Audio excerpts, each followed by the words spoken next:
Hello and welcome to Workspace. My name is Vivek. I am an instructor of physics.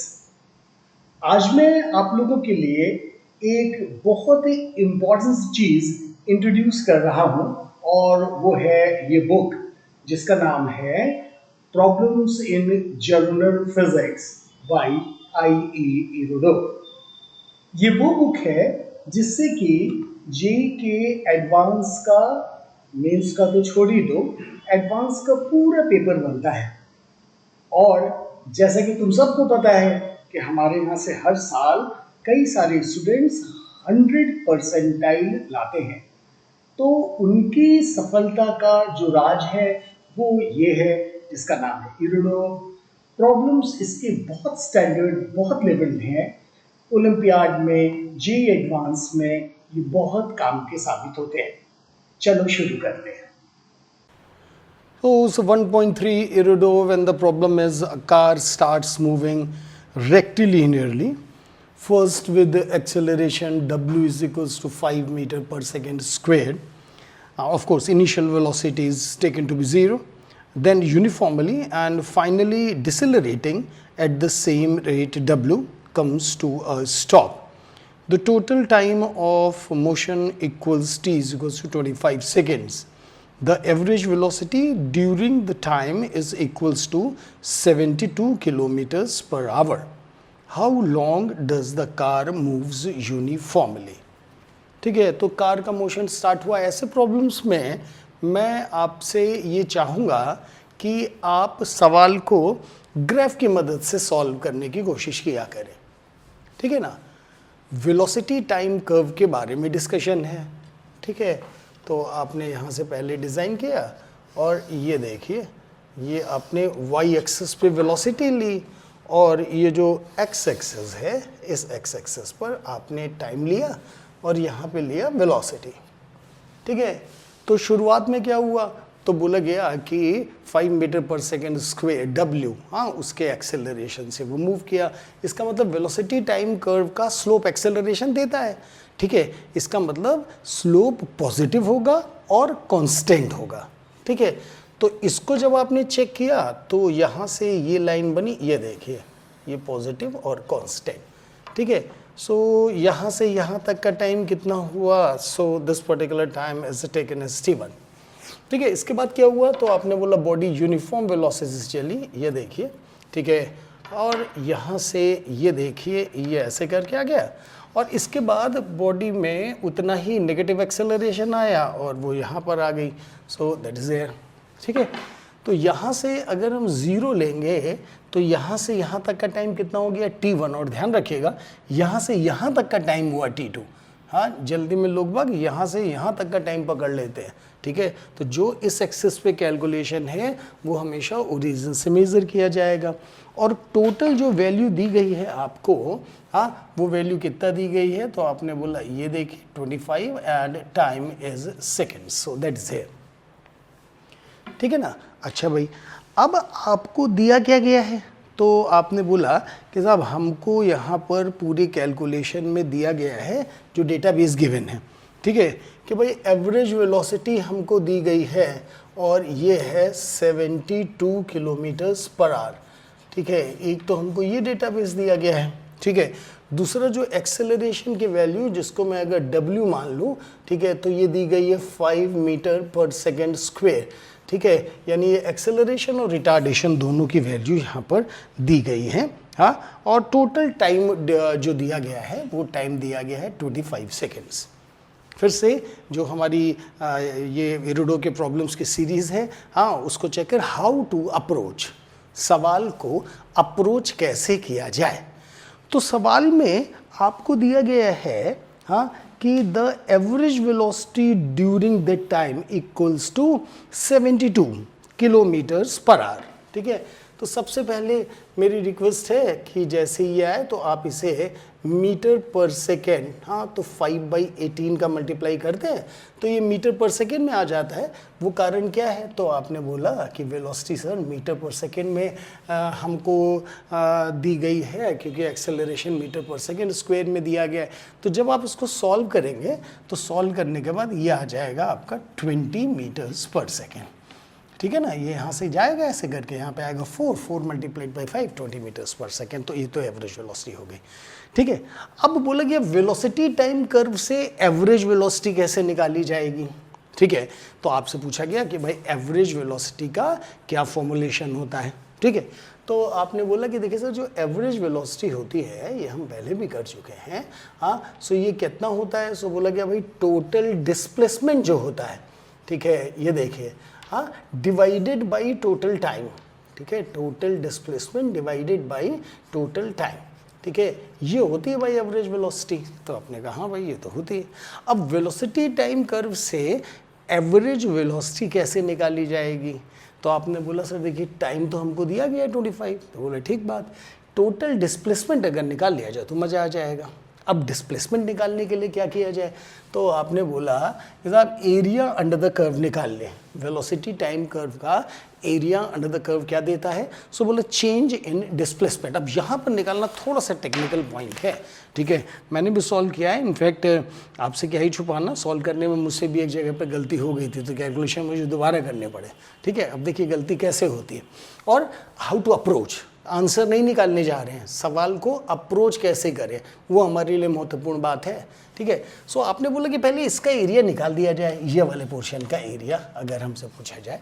ठीक है, तो अब जब आप एरिया निकालने को जाएंगे तो आप क्या करेंगे। ठीक है, तो ये ट्रायंगल है, तो यहाँ से यहाँ तक की वैल्यू कितनी आ गई, तो बोला T1। ठीक है, तो आपने लिखा हाफ बेस। हाँ, तो बेस कितना है, सो आपने बोला base is T1 multiply by height. So you have to go for this one, look at the point, ये वैल्यू कितनी होगी। ठीक है, and let suppose this is taken as tan of theta और थीटा। ठीक है, तो क्या होगा, सो आपने बोला कि सर यहाँ से हम इसके लिए वैल्यू जब निकालेंगे तो हमारे सामने कैलकुलेशन क्या हो जाएगा, tan of theta that is equals to perpendicular upon base. ठीक है, तो अगर हमको इसकी वैल्यू निकालनी है, ये तो हमको मालूम है। ठीक है, तो ये परपेंडिकुलर माने ये लेंथ है, इसको मैं ऐसे ही लिख दे रहा हूँ। ठीक है, डिवाइडेड बाई बेस, बेस कितना आ गया T1। ठीक है, हाँ, तो अगर हम आपसे पूछे हाइट की वैल्यू कितनी आई, तो आपका जवाब आएगा हाइट की वैल्यू आ गई T1 multiplied by tan of theta. So that is ए। ठीक है, ये क्या चीज़ निकल कर आई, तो आपने बोला ये इस ट्रायंगल का एरिया निकल कर आ गया। ठीक है, तो मैं लिख देता हूँ एरिया ऑफ फर्स्ट ट्रायंगल। ठीक है, ये कितना आ गया, तो अब देखिए tan ऑफ थीटा क्या है, तो आपने बोला स्लोप है।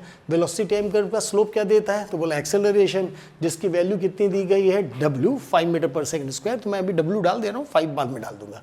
ठीक है, तो अब ये कितना हो गया, सो बोला half this is T1 square multiplied by W। ठीक है, ये किसका एरिया हो गया, इसका एरिया हो गया। ठीक है, बोला ठीक बात। अब आपसे पूछा गया कि भाई ये जो अगला पोर्शन आया, ठीक है, यहाँ पर ये जो पोर्शन आया, ठीक है, इसका एरिया कितना होगा। ठीक है, तो आपने बोला जब हम इसका एरिया निकालेंगे, आराम से देखिएगा। ठीक है, so area equals to base, तो ध्यान रखिएगा T2 माइनस T1, यहाँ से यहाँ तक है T2, सो T2 माइनस 51। ठीक है, तो ये लिखा T2 माइनस 51, ये बेस हो गया। ठीक है, और हाइट कितनी हुई, तो बोला यहाँ से यहाँ तक हाइट हो गई, जिसको कि आपने यहाँ पर से पहले निकाल रखा है। तो इसकी जगह क्या लिख दिया गया, T1 tan ऑफ थीटा।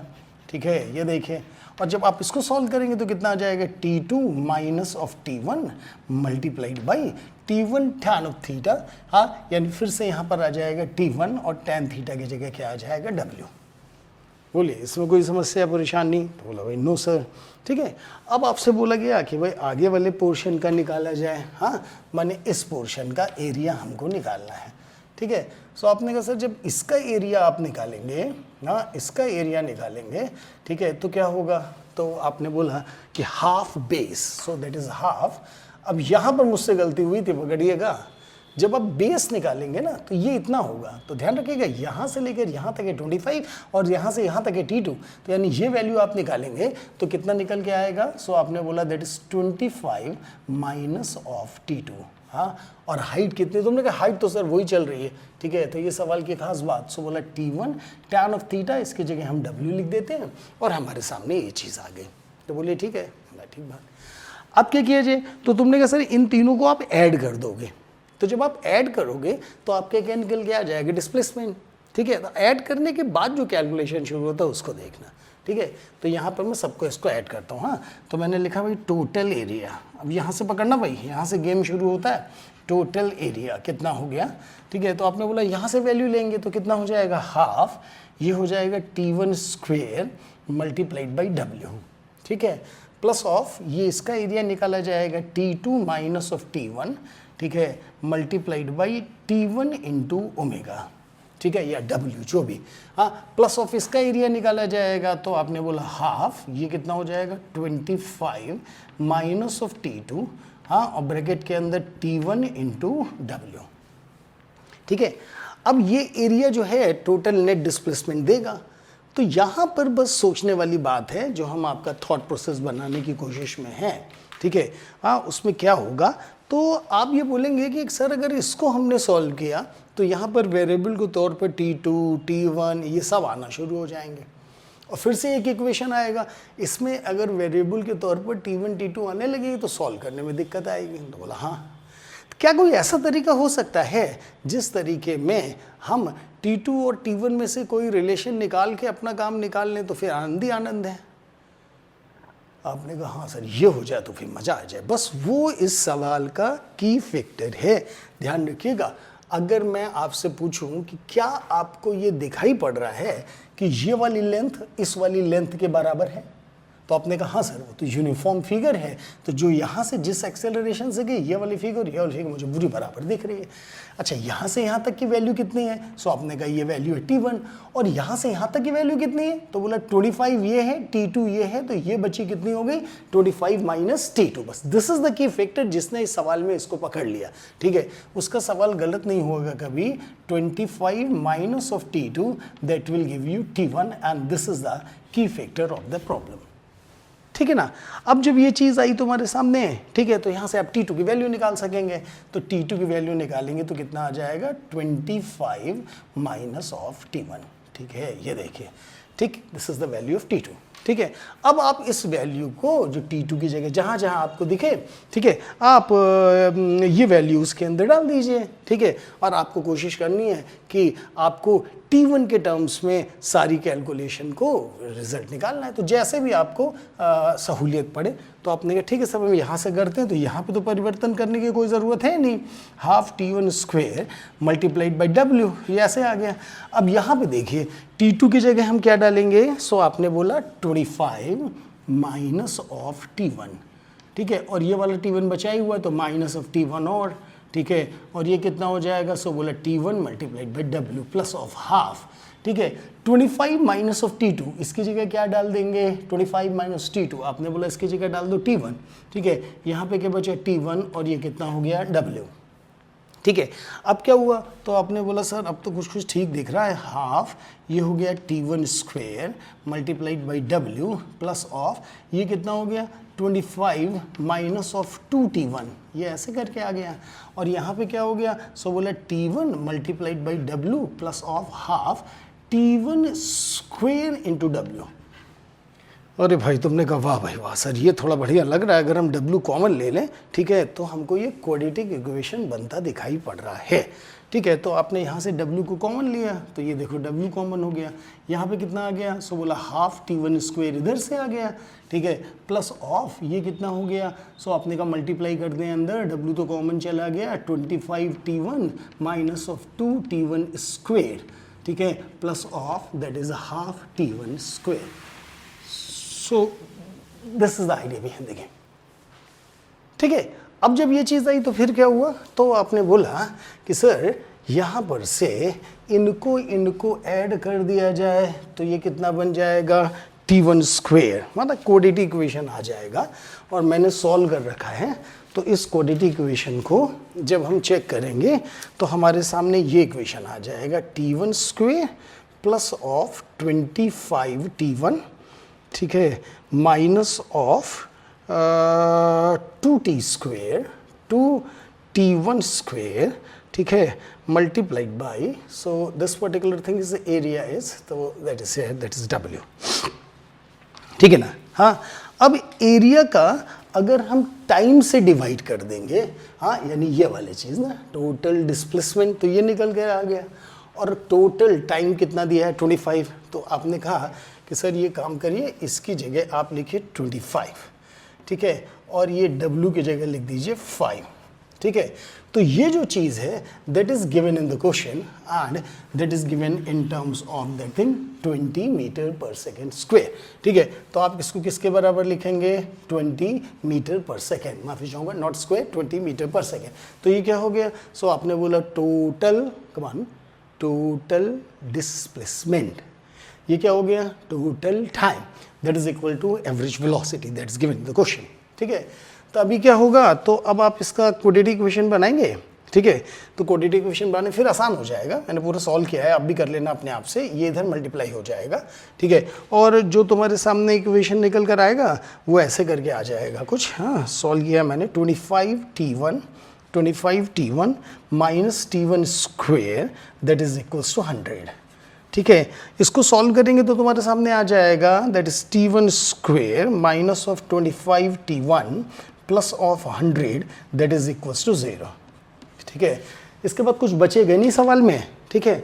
आप इसको कंपेयर कर लेना सीधे किससे, ax square plus bx plus c, हाँ, दैट इज इक्वल्स टू 0, ठीक है। ए बी सी की वैल्यू निकाल लीजिएगा, तो जब आप ए की वैल्यू निकालोगे तो that comes out to be 1, B की वैल्यू निकालोगे तो that comes out to be minus of 25, और सी की वैल्यू निकालोगे तो that comes out to be 100, ठीक है। जब उसको शॉर्ट आउट करेंगे तो वही minus b plus minus root b square minus 4ac Sridharacharya formula लगाएंगे, ठीक है, under root b square minus of 4ac, ठीक है, अपॉन ट्वाइस द ए, हाँ। और मैंने इसको पूरा सॉल्व किया है, आप भी वैल्यू डाल के कर लीजिएगा, जब सॉल्व करेंगे तो it comes out to be 5 seconds, ठीक है। So that is a. अब सवाल में पूछा गया है कि भाई यूनिफॉर्मली कितने, माने ये जो यहाँ से लेकर यहाँ तक की सेपरेशन है, ये सेपरेशन कितनी देर में ट्रेवल करेगी। तो आपने कहा सर t1 की वैल्यू 5 आई है, वही वैल्यू इसकी आएगी, ठीक है ना, हाँ। तो यहाँ से यहाँ तक कितना टाइम लगा, सो बोला 5 सेकेंड्स, हाँ। यहाँ से यहाँ तक भी कितना लगेगा, बोलो उतना ही 5 सेकेंड्स, तो ये कितना हो गया 10, और टोटल टाइम ड्यूरेशन कितना है, सो आपने बोला 25 सेकेंड्स, ठीक है। तो इसमें से 10 सेकेंड सेपरेट करेंगे तो ये यूनिफॉर्म मोशन के लिए क्या आ जाएगा, 15 सेकेंड, हाँ। सो that is here and this is a very very good problem, ठीक। एंड जब आप इसको सॉल्व करेंगे तो आपको एरिया अंडर द कर्व का भी ज़रूरत पड़ जाएगा, ठीक है, हाँ। एवरेज वेलोसिटी की भी ज़रूरत पड़ जाएगी, और सारी चीज़ों को कंप्लीट करेंगे तो ये आपके सामने सॉल्यूशन बनेगा। हाँ, तो भाई आई बात समझ में, बस ध्यान रखना, patience is the key. Level सवालों का थोड़ा ज्यादा है, तो एक बार में पूरा आ जाएगा, ये एक्सपेक्ट जरा कम करना, पर 2-3 बार करने के बाद भी नहीं आएगा, ये नामुमकिन है। Best of luck.